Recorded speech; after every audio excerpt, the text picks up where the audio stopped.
just had a little bicky and cup of tea break. I'm just reading, I love these little post-it notes. I get ideas of things I want to remember or I need to review and feel again in the middle of the night. So I write them on post-it notes next to the bed, but I do it in the dark so I don't wake up Mr. Delicious. So sometimes I sit here and think, what was I trying to say? Or what did I want to remember there? Anyway, this little one. I'm in my actual cubby here. I don't know if you noticed, I've got a little cushion cubby, and I'm all for having soft, beautiful places to rest and connect with self. And I think what this little note was, it was about my prayer rug. And you know how the story of Aladdin is magic carpet? And you might have heard, if this is your first blog, maybe not, but if you've been sort of keeping track, I'm going to spend the month of September, which is my birthday month, when I turn 52, in Noosa, which is my favourite. It's my second favourite home away from home. It's a place I've always gone at Christmas time to sort of see out the old year and see in the new. It's one of my favourite places. And I'm going up there for a month. And Mr. Delicious, my husband, has very generously just booked the place for me. And he plans to come up on weekends. So I haven't been on my own like Monday to Friday.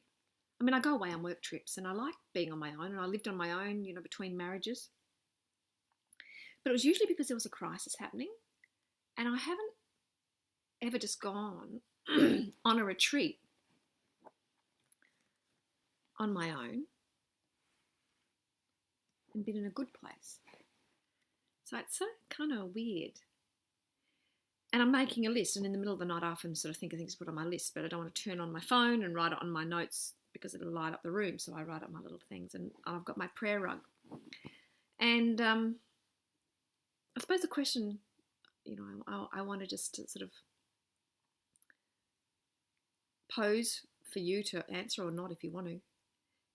But do you have a place,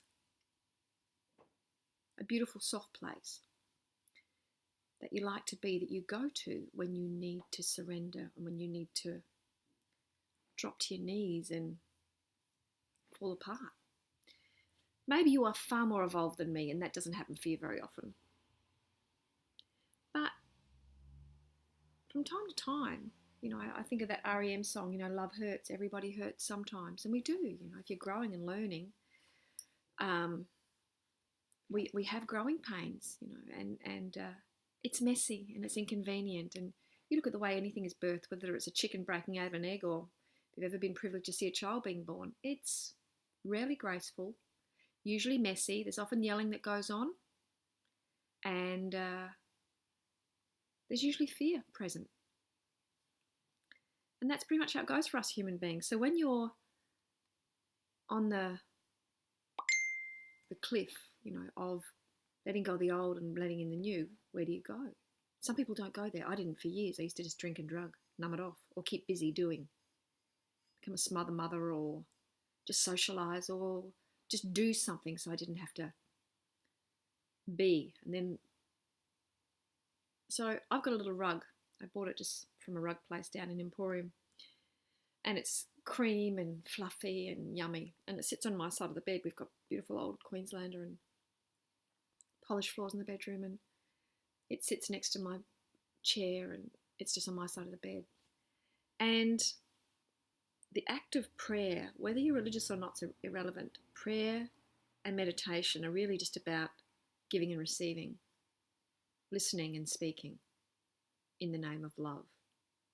You could be speaking to Jesus, Buddha, Allah, whoever takes your fancy. For me, it's just Mother Nature, Father Time. It's just that universal force of gravity and the sun coming up and going down that I know is real, and I know it's there. And I also believe in a force of love, because once I had my babies, my two boys, the force of what I feel for them has been the driving force for everything I do, every decision I make. I think about, what am I modelling for my sons here?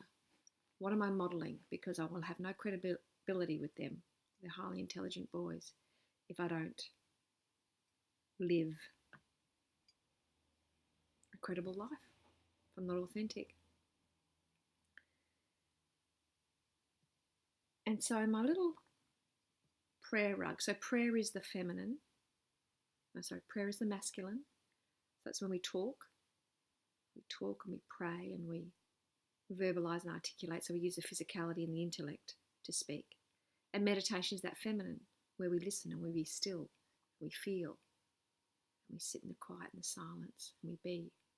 So being and doing are two, like positive and negative in a battery. That's what gives our lives mobility. We have to get off our ass. We can't, some people do live in monasteries and just meditate all their life, and that's fine if that's what you want. But if you want to have a family and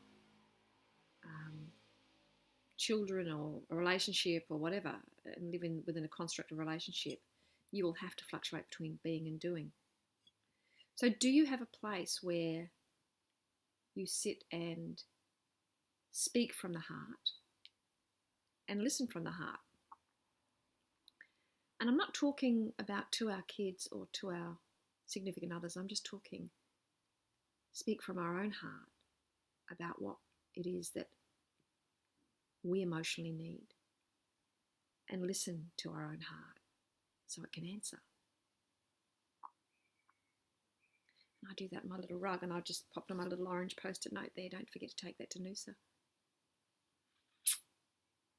Do you have a soft spot where you drop to your knees and do your emotional housework?